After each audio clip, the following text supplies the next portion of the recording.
you wouldn't leave the house without your deck because you know that you would need it at some point. That's like your sword and shield, because Yeah. you might go into a battle and one guy's gonna say duo and you gotta duo. Everything that I did during my teenage years was focused on becoming a better soldier, and that included to learn how to accept my death from very early on. In the worst winter, you would have a frozen lake. You would have to go run around it or run across it. Nobody really cares. You gotta go and run, okay? Yeah. To him, this was honor. Like he was doing it his whole life. He was the oldest trainer in Bulgaria, and I think the oldest trainer for academic rowing in Europe.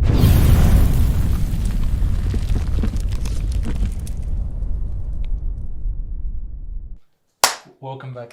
Welcome back, My name is George and Costa. okay, and welcome to the Kolobar podcast. So we have decided to talk a little bit about ourselves and share some of our background, like childhood stories, and how we come up to be the man who we are. Yeah, like everybody has interesting childhood stories. If you catch anybody from your family, from your friend circle, everybody has something funny to say, or something wise, or like a bad or a good story. So I think that those have a special place in everybody's heart, especially when they're listening to somebody else as well. So I think it's a good way to introduce people, not just our guests but also ourselves. Yeah, it's like those movies when you're basically going with your girlfriend in your to let's say that you're trying to get your girlfriend to meet your parents, and they start showing some pictures. Oh my family photos and stuff like this, and like start your sharing baby ass, too. how they've been putting powder on your baby ass. That's like the worst. And then they show a photo of you turned around, and you're like, back then I don't remember it was that small. I By the way, this is Photoshop. have you had such an experience? Like, have you had a girlfriend and your parents sharing some photos with yours? And Yes, too much. really? Yeah, and me and my girlfriend, when we go to visit my parents, my mother always loves those 2 or 3 stories, the more specific ones that are absolutely horrifying for me to hear. And she always repeats them as if it's the first time my girl is gonna hear them, right? And it's pure humiliation, but to her she's a proud mother. Yeah. So I'm sure you have the same experience, probably, don't you? No, No? not really. Come on. This was the one thing that was keeping me intact mentally. That I actually thought that other people have the same mothers and the same experience. Well, when they probably bring... someone somewhere. Yeah, but I cannot really. I have never really had such a moment. My mom would always talk about how I hit some grandma, with like while I was playing, how I was chasing chicken out of the door, or some really dumb random stuff that's.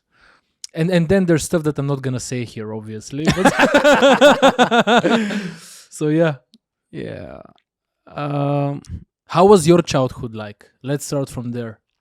Yeah. When did it start? I don't want to traumatize the people who are listening. Did your childhood start when you were 2, or when you were 3, or when you were 4? When's like your earliest memories? Oh, my earliest memories were like from baby, actually. Nobody believes you.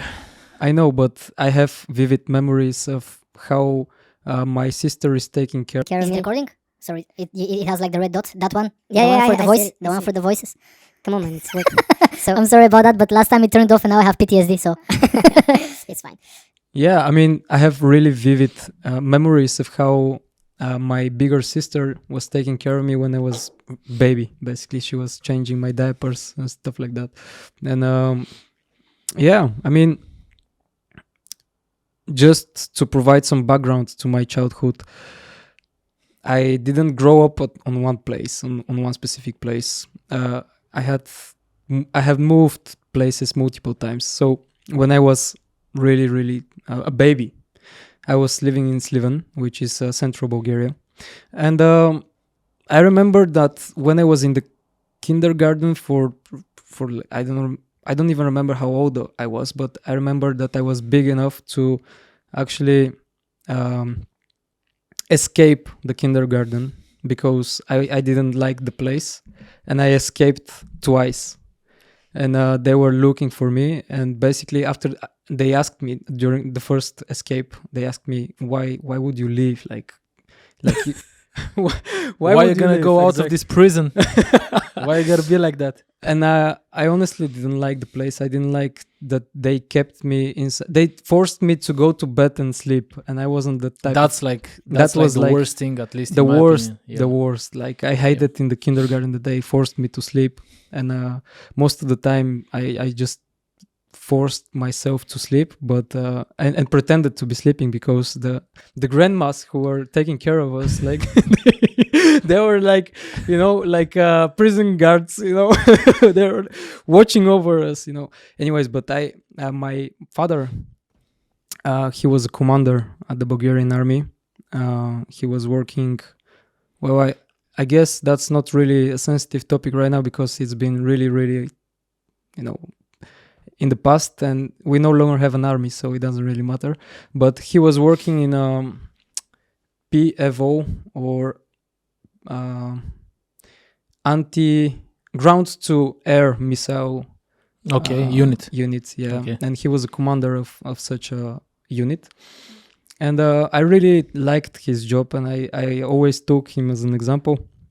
And during those times, everything was much more militarized and the culture was more militarized because it was really part of the way of. It was something normal for Bulgaria back then because almost everyone either went through the army or was in the army, and I took that as an example from very early age. And the first time I left, I remember that I did it because I actually didn't want to be in the kindergarten. I wanted to be with my father at his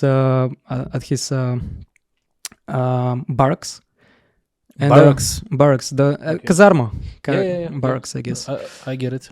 Yeah, and they basically forced me back into the kindergarten. The second time I left, they actually, it took them almost a whole day to find me because I was just basically walking down the streets, Look, and I was really small. And then my father decided that he would not take a chance to leave me with them again because I was just escaping and they couldn't hold me in the kindergarten. So he started taking me to the barracks with himself. And I witnessed from very early age how the soldiers were living their life, how they were operating their normal day-to-day tasks and jobs. And it grew into me from a very early age. And then I have like a black spot in my memory. I don't really remember what exactly happened, but from what I know, it's not from memory, but from what I know, my father left the army and he started to pursue a civilian life to basically take care of the family because the salary is very, very small. And my mother at the time, so again, a little bit more information as a background story. A huge financial crisis occurred and everybody lost everything, if you remember. And for our family to survive, my mother went to Greece to basically work there and in a fast food shop to basically make food. So it was easier to find work at Greece and not in Bulgaria. Yeah, everybody My was goodness. looking for a job. Everybody was looking for ways to accumulate some finances, to accumulate some wealth, because everybody was instantly, the whole economy was reset and everybody lost everything. For example, yesterday in your bank account, you had like thousands, let's say hundreds of thousands of level. And nowadays, those money, you can buy a pair of jeans, that type of destruction. And so my mother went to Greece to look for job opportunities and for our family to have enough finances for me and my sister to grow up, basically. And my father started to pursue his civilian life, and he was looking for job opportunities. And of course, for that to happen, they left me with my grandparents, and my sister was Which with is the best. and yeah, yeah, I can assure you that we'll move into those stories in a bit. And my sister was with the second grandparents. So that's Wait, why did they like separate you between the two? it's fair. Why didn't It's they like fair. send you as siblings first to these grandparents and then to the others and then? Honestly, I have never really asked that question, but it makes sense. I believe that my sister wanted to stay in Sliven. She was bigger and older, and she already had friends. Okay, yeah, that makes sense. But I didn't. I was really small, and I didn't had enough friends at all. yeah. And She was like a teenager, so well, not teenager yet. uh-huh.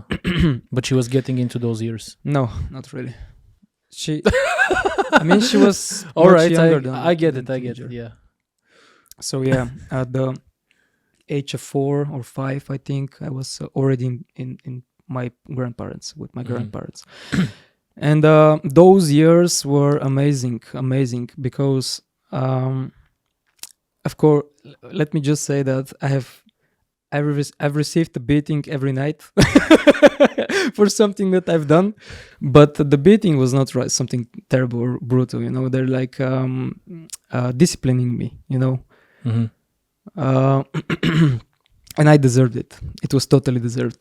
I was like a pain in the ass for everybody because I couldn't remain at one place for a brief moment. You know, one moment I'm here, the next moment I'm there and lighting a fire in the house. Yeah, and I was so basically during the day, I was playing on the street in front of our house, which in Bulgaria we call literally hood. It's the hood in Bulgaria, Mahala. Yeah, yeah. And fortunately for me, during those years, it was very common for youngsters to play on the street. And from morning till dawn, we were playing and playing and playing. And it was amazing, really. It's not just football. It's so many types of games, even girls' games. Yeah, I mean, What do you mean by that? well, let's say they draw some quadrants Yeah. on the Some squares that you have to throw a rock and then you have to jump on top. yeah. Yeah, I remember that. Yeah, but it was fun, it was fun. And we also sometimes played with Rope. rope. Yeah, there were like specific dances that you had to learn, and if you don't learn this dance for the rope dope, then you're a nerd. Like you're not from the cool guys. I if you don't really know that. remember those details, but you can say that. Yeah, I mean, you're a cool kid if you know how to do the rope. you're a cool kid if you know how to play every child's game, every kid's game. Exactly. If you are good at every game, then you're a cool kid. Do you remember? I don't know. Like we played Yu-Gi-Oh and we also played but Magic. that was much later. It was much later, but since we're talking about games, there was always this one guy from the block whose parents would buy every single Yeah, card, every single deck, yeah. and then you're like scraping Scraping to just- win cards. Yeah, just crumbs from somewhere because your parents know you're a fucking idiot. and he's to got give like so 10 much. decks. Yeah, and he comes it with all the guts and like 5 Exodias and Yeah. every single hand is and basically And this he's like, "Oh, you got that? That's cute." Poof. yeah, this guy would be like the final boss, he would be the final boss and it would be impossible to beat him. Yeah, Right, yeah. That so- was fun times. It's actually fun. Yeah, they were really huge part of our culture as kids because if you remember correctly, sorry, you wouldn't leave the house without your deck. You wouldn't No. because you know that you Yes. would need it at some point during Exactly. the day. Well, that's like your sword and shield, Yeah, right? yeah, Because yeah. you might go into a battle and one guy's gonna say duo and you Yeah. gotta duo.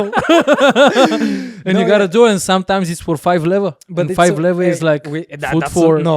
for like 5 First days. of all, I have never had 5 leva, which is 2.5 euro during my childhood.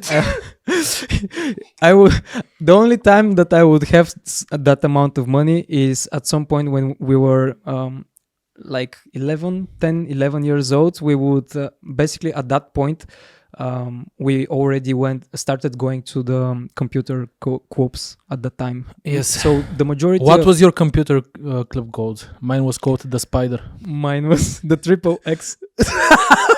Typical. Yeah, Triple X. And there was one which was called Uranus. Also. like the planet. I mean. So there was so in Pazarjik, where I used to live there during that period, there were like 4 clubs, 4 maybe more, but I remember 4. And I remember that at the same time, so basically our day would go like this. We wake up at probably 6:30, 7 a.m. 7:30, I'm already on the street, out. I have my deck, and with one hand, at some point during, so not always, but there were periods when I had bicycle. So I'm going, picking up my friend, then going to the third guy. We get him from his bed literally to get up and go out. Then we start playing. We start brainstorming what to do with our free time, and we at some point, because we were really bored, because at some point all the games we've played 1,000 times and everything's really boring, so we are start Have being you built creative. anything? So Yeah. we start being really creative with what to do next. And we were, let's say that, like oil and fire, a combination. Like we were really naughty kids. Mhm. We would do a lot of unpleasant things to You would be vandals. vandals. Yeah, Yeah. we would vandalize stuff. We Yeah. would, yeah. Great. That's great. I'm not proud of it, but when you have a kid, and that kid has a lot of creativity for stuff that it wants to do, but not enough stuff to do, it becomes creative and starts thinking, And when you have multiple of those kids at one place, and one gives a really dumb idea, everybody's like, "That's a great idea," So yeah, I guess everybody could, not everybody, but the majority of people had that moment in their life. And when I look back at it, it was really amazing experience. I'm really grateful for it, because it allowed me to learn how to socialize with other kids, and learn Are you social trying to skills. Are you trying to tell me that if my kid right now is sitting on the phone all day with its IG and Facebook and everything, chatting with kids, it's not gonna socialize properly? Are you a madman? I'm sorry. Of course not, man. Are Of you a course- madman? Yeah. What you talking about? Because I thought that when my kid becomes like 3, 4, 5 years old, I can just give it the phone and it has everything that it needs. Well, it does have everything that it needs in terms of information, but that phone is not gonna teach your kid how to respond to a bully. It's not going to teach him how to respond to a victim. It's not going Why to not? teach. It can call the police. It can call the police, but it will not teach you it will not give you the instruments to survive, for example, in certain situations, because you don't know what to do. But the good part of being a kid is that the scale of problem is very small. So That's such a good point. Thank you for saying it. yeah. When you're a kid, for example, a fight breaks out, and the consequences would be very little, small consequences in the majority of cases. And if you learn how to de-escalate, but you cannot learn how to de-escalate from small age Mhm. if that doesn't occur, if that Yeah. event doesn't happen at all. So in a social environment, that can happen, and kids are kids. They fight, they steal, they try to push the limits of what's normal and what's not, because they don't know the limits. They try to find the limits by interacting with each other. So my experience was amazing. My experience was amazing because I had that opportunity to interact with a lot of kids, and it gave me the instruments to understand social environment, and gave me the instruments to learn how to basically. Can you I'm sorry about that. Yeah. Yeah. we can hear that. Yeah. It's Thank you. fine. It's all good. Yeah. No problem. So yeah, basically it gave me those instruments, and if your kid lacks that social environment and it grows up and it ends up in a situation that it's not prepared for, then it could be really dangerous for him and for the other people around him, because he would not understand, he would not know how to act, and that would bring fear. And fear often is the step. It's not a step, but it's the stepping stone for a disaster. Because fear is in my opinion, fear is at the core of everything. Fear of the unknown. No. You don't know how to react. You don't know what's going to happen. You have never seen that before. Yeah. And that fear could, for example, let's say that because you don't know how to react, you feel threatened, or too threatened than you should, because you cannot really understand the situation. Then you can do something that could hurt somebody. Yeah, like I'm not a huge psychologist. Me too, by the way. Of course, but it's just purely I believe- logically thinking. Yeah, like I've been working with people my whole life, and I believe that those deep fears that come from childhood are the main fuel for what kind of a person you are. Yeah, It can be fear of not being appreciated, of not being loved, fear of missing out on something, fear of not growing up, fear of growing up, fear of not being funny, fear of. So the fear is usually the fear of something value based, like what kind of a value you're giving, you're providing, or you're taking from something, right? And that's the one thing that when I'm talking with people, like let's say from my team, from the sales team, and when I'm talking individually with them, it's always like really difficult for them to I guess open up and pinpoint the specific fear that makes them tick in a certain way, that makes them do something, you know. So it's good that you mentioned that. And I believe that the more fear, the more challenges a child faces when they are smaller, you know, depending on, of course, how extreme this is, right? Like it depends always, because it can be too much, it can be too little, depending on what kind of challenges the kid faces. Then those failures or achievements, you know, throughout those challenges would accumulate different types of fear when they grow up, or would diminish different types of fear when they grow up. My personal experience is that it diminished. I didn't grow up with fears. Exactly. I didn't grow up with fears because I faced them early on. And it's not because I consciously did that. It's just that the social environment exposed me to a lot of scenarios. And I understood the mistakes of others. I understood my own mistakes. I understood when I was in the wrong, when I was in the right. And it prepared me for my next stage in life when I was a teenager. And I must admit that I was really dumb kid. No, not dumb, but I had huge potential to understand information, and but I didn't really use it.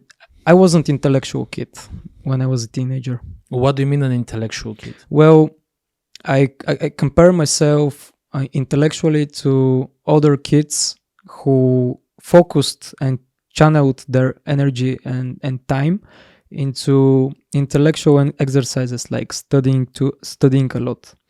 I studied, but my study was focused on myself much more than external stuff. I studied my own self. I studied my fears. I studied my weaknesses when I was a teenager.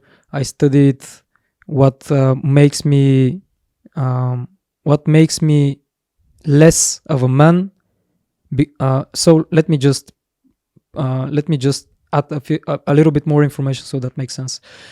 At the age of 12, I previously mentioned that I wanted to become a soldier, and I set my task to become the perfect soldier, and I wanted to be a French foreign legionnaire. And everything to me was connected to that specific goal. So everything that I wanted was connected to that goal. And at the age of 12 until 20 years old, almost everything that I did was connected to that goal. So to me, I didn't want to become a master engineer because it wouldn't make me a better soldier in a way. I could be in the engineering forces and I could construct stuff and I can build bridges and stuff like that, but I didn't look at it in that way. I looked at myself as a machine for destruction. This like to some people this is gonna sound like really cool. To others, it's gonna be like really bad. And to me, as a person who is grown out of that state of mind and who is much wiser and much smarter, and I'm 28 years old. It's been like almost 10 years past that, because my transformation from that state to civilian state started between 19 and 20 years old. So until 18, everything that I did during my teenage years was focused on becoming a better soldier. And that included to learn how to accept my death from very early on. And that was really hard for me because it took me 4 years to accept my death. And but I knew that that moment finally came when I no longer felt like I don't feel anything. So I knew that the very moment now or back then, if anything happens, I would sacrifice myself for anyone, and it wouldn't matter. I would sacrifice for anyone. I mean it. For example, a situation occurs. I know that that person is in danger. I would try to help him, save him, because in my mind, I learned to the only way to accept your death is to downgrade your own being, Your own existence. your own existence. Yeah. And people wonder why in certain communist countries, like back in the day and today even, usually they take, especially into such boot camps, kids, and they start teaching them that stuff from a younger age, because not only, first of all, it engraves it into the being of this growing child, but also utilizing a child's naivety, utilizing a child's morals for a higher, Do you know for what's a higher fucked up? goal. What? I did it myself. Like Exactly. nobody really forced me into anything. That's what I mean. Yeah. Yeah. And you're giving like a good example. Like this is what you did yourself. Now imagine what like a full government can do to you. You know. Well, honestly- and when you're grouped up with other kids as well, imagine like what kind of a sense of Community, responsibility yeah. and community you gain as a child. Yeah, Like this is your one way of living, but to be a that's soldier. yeah, but it's. I don't think that this is this certain. I don't think that this is something bad in a way, because it. What specifically? I think that I understand what you're saying, but let's get back to the topic, because if we dive into it, do you want to extend on that? 5 minutes, because you said something controversial, and Yeah. then people are gonna wonder. So what do you mean that what's not that bad? First of all, I believe that nowadays the countries, all countries across the world, and that could be, of course, I don't think it's good or bad. I think it's neither. It's just a fact that there is no sense of nation. There is no longer sense, okay, I belong to that particular group of people. And I believe that everybody across the world feels that way, because some Americans could disagree. They are like, America first, America is great, and so that there is that feel of I nationality. mean, I feel like in a lot of countries there's gonna be people that disagree with this. You know, I feel that the majority of people feel that they do not belong to one nation, and I don't know if that is good or bad, because I know that I'm Bulgarian. I'm proud of my roots. I understand my ancestors. I understand my history, and I love the idea of Bulgaria, the idea. But nowadays, when I go out and I go to the shopping mall, for example, and I'm trying to get my my goods to serve the table, Mhm. and just basic examples. I look at the eyes of people, and I don't see a lot of people who I can. Um, I, in my day to day, I don't see a lot of people that I can respect, unfortunately, and that's probably a problem within my own perspective, within myself, not a problem of the people of the nation. But I don't feel that I'm part of a nation because there's no. Do you feel as you're part of nation? Well, it depends on how you look at it. I feel like I feel like because I'm working with sales and and also marketing, I feel like there has been an incredibly successful marketing campaign from numerous different sources to segregate people and to provide them with the mentality that you're describing. Because the people on the other side that you're seeing, they might not have done as much as you. They might not be as smart or No. capable, I'm not but trying to- my point is that they might be feeling the same way as you do, and you exactly never know. what I'm saying. Yeah. Exactly. I'm not saying that the people across me are lesser people than me. Mhm. It's just that we don't have common goals. Everybody's trying to survive. Everybody's trying to get by, and everybody's trying to provide for their own family and for their closest group. And so we're like a small tribes within Mhm. one territory. And And you're lacking respect between the tribes.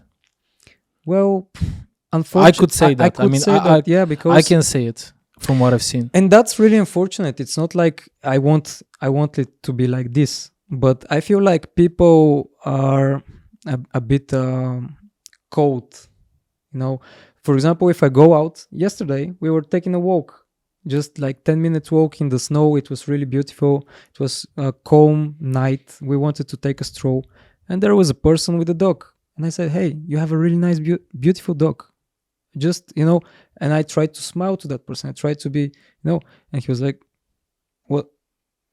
He was like, he didn't say anything first of all, and he looked at me as if, "What the fuck do you want from me?"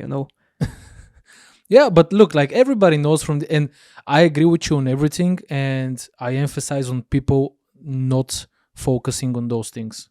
Yes, Because but the examples that's what happens are, because everybody focuses on those things. but And then they ignoring- become like bitter and igno- they become no, I'm not bitter. no, first of all, but- not you. I but mean, like the in general. idea is that I don't believe that ignoring it would solve the issue. And the issue is that people are not trusting each other, and people are really distant to each other.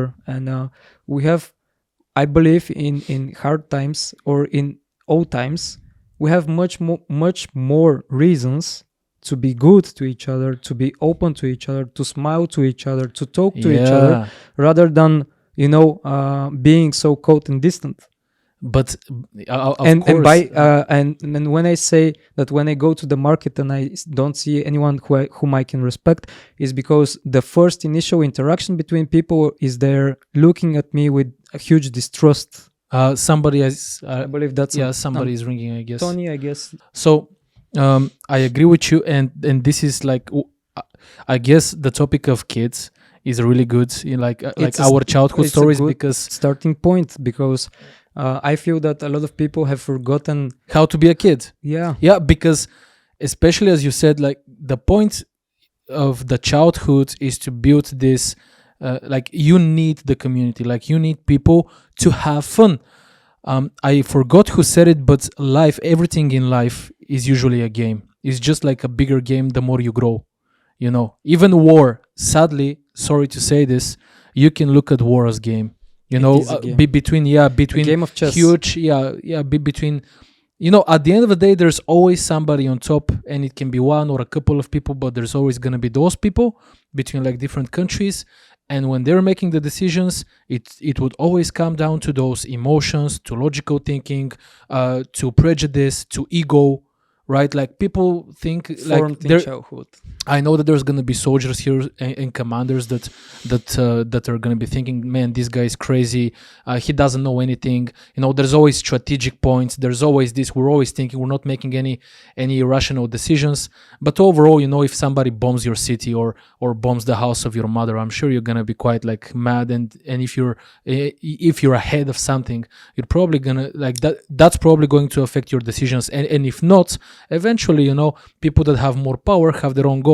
But And- what are you getting to? Because you started from. the I'm normal sorry about people. that. So, so what I wanted to say is that in hard times, you become faced with the reality that you cannot do anything alone, right? And you really cannot, and that's why you start getting back that sense of community between people, because I mean, you cannot even grow your own food alone unless you're like some kind of a farmer. But the farmer also needs probably some kind of an electricity for something.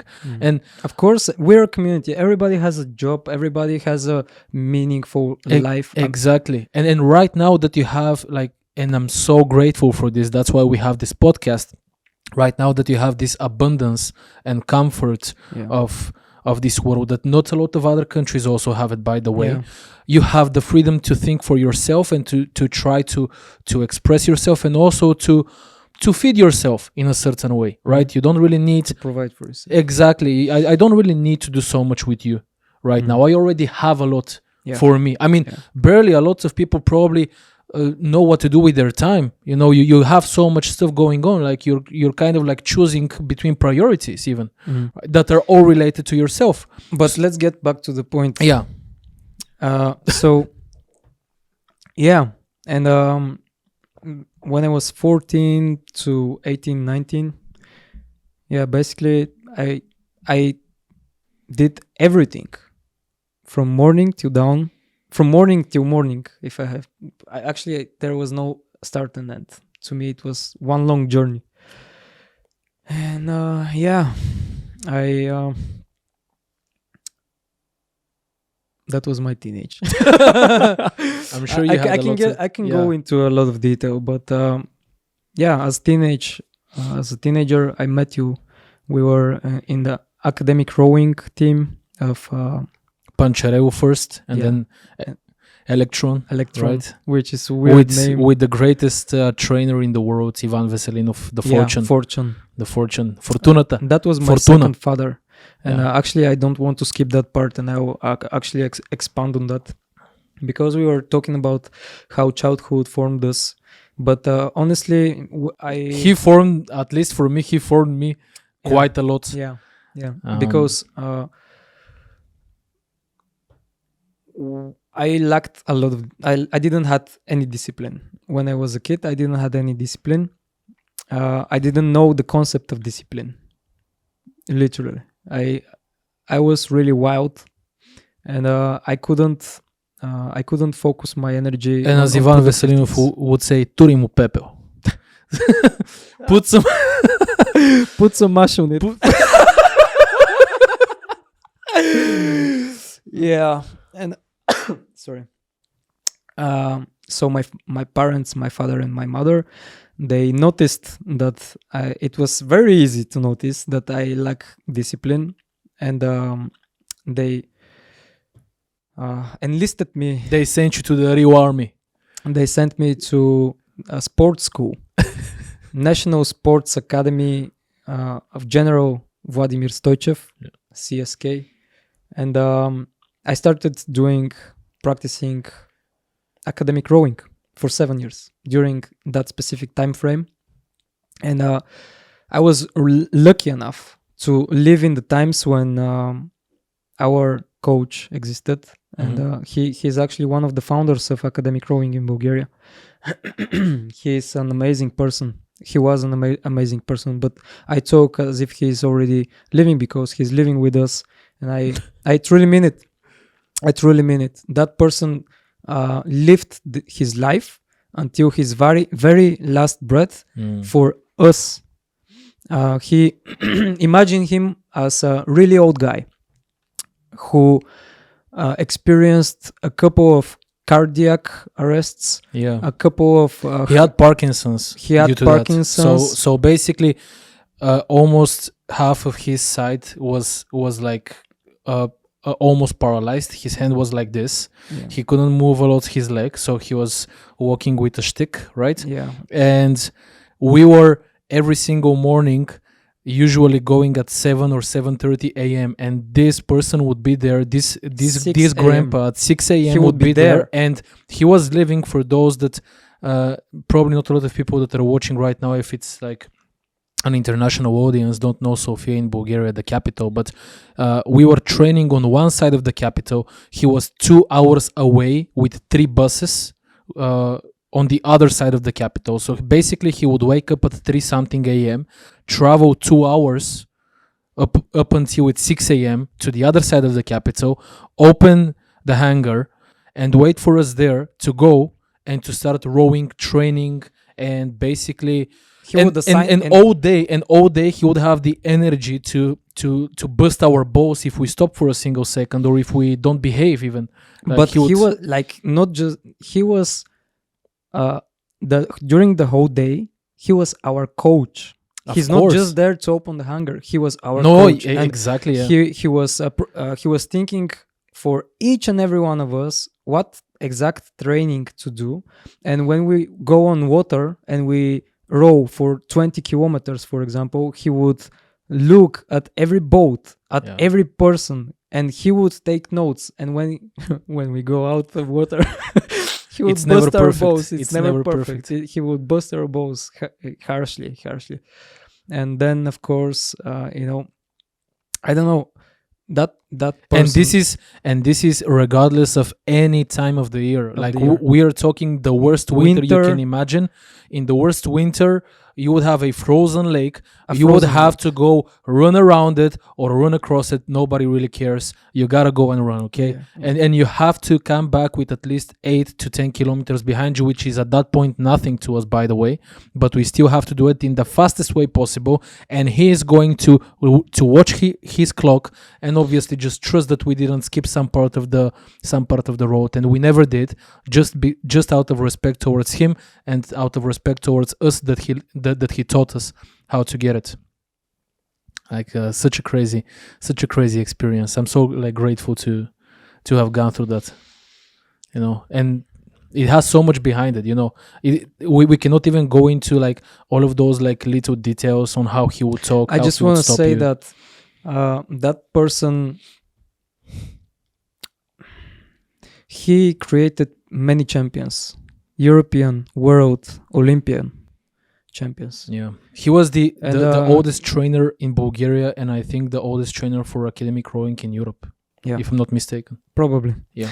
And he's received endless opportunities from so many people to go and live a decent, good life as an elderly person somewhere and be taken care of, and to basically receive a good life, and he refused, and he stayed until the very end for us, because he knew that his purpose and his life and his mission is not to die as an old man somewhere, but to live as it happened in misery, but to live with purpose, and to live for us. Maybe to some people it's misery, depending on like quote unquote the financial situation and the home that the person might have, like the apartment or whatever. But I feel like his life due to what he did. Let's give an example. What kind of an example would you? I don't He didn't even want to have describe heating. his. He didn't Yeah. have heating in his apartment. N- Nobody really, nobody had the financials to. Nobody really in Bulgaria, in our country, nobody. Was taking care of legends like Of this, legends. and also they still don't do it And today. he's not a single Um, case. Like Yeah. And there's a lot of people like this. Maybe there's like 1, 2, or 3 that are okay. But we don't need to go into this topic. What I wanted to. I just wanted to say that not even once he even mentioned it. And there was one he didn't once complain about it. And there was one time he asked us, if you remember, Yeah. to go and paint his walls because Yeah. he couldn't, basically. And we did. Yeah, we did. I And think we did. I'm not sure if we did a little bit more, but I don't even we remember moved by this point. we moved some furniture and some, And that's when we really, when at least for me, that's when I really realized like how he lives, man. When I went inside, like it was crazy, and I felt so sad, you know. to me he lived like what the church thinks of saints. Yeah, I mean he was a saint. Look, He was. maybe not the one that you're going to read about in the books that In the teaches Bible, you in the books, but meditations he was a and saint stuff like to this me, and and how was to. a second father, and Yeah. I learned a lot of great characteristics in To me, he was, if anybody has read samurai books, to me he was the embodiment of way of the warrior. yeah The way that he lived and what he was teaching. He was teaching the way.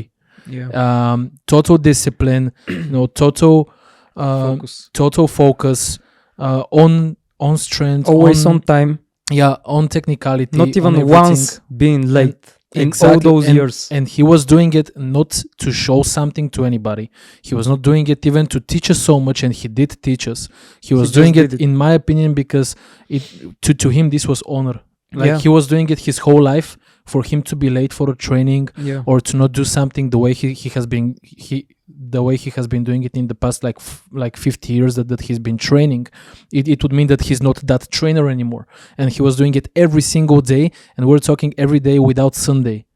Yeah. Every day without Every day. Sunday, from morning 6 a.m. up until 8 p.m. in the evening. And 8, then 9. 8 or 9, yeah. And then imagine he travels up until 11 p.m. or 12 back to home. He sleeps a couple of hours. He eats like a bread or something and goes No, back. he doesn't need only milk. Yeah. And then he comes back, and then he goes through a whole day with maniacs like us. Yeah. That's Some dumbasses. for me. I didn't even listen to him. Like in most cases, I did what had to be done, but I argued so many times. He called me the professor, Yeah. and that's what stuck with me so many years there, the professor, because I would always like just argue with him over the dumbest things. And we had like this ongoing, I guess Exchanges. like joke. It Yeah. became a joke at one point, Yeah. What's pupish? What? Not watermelon, but pumpkin. pumpkin. I was pumpkin. Yeah. So when today, and this is why, sometimes when I'm working with people or when I meet somebody, and And by the way, pumpkin was like the censored version of what he meant. And there we go. We do have to stop here, and we do apologize for that. This was actually one of the first videos that we recorded, and at that time we didn't plan on splitting them in 2 parts. So for us to make and to keep this short and efficient for you, so you can have time to watch this part and the second part, well, as you know and as you can see, let's continue on in the next one. Thank you for watching. Subscribe, comment, like, ding the bell, do whatever you want, be free, and we'll see you in the next one. Cheers for now.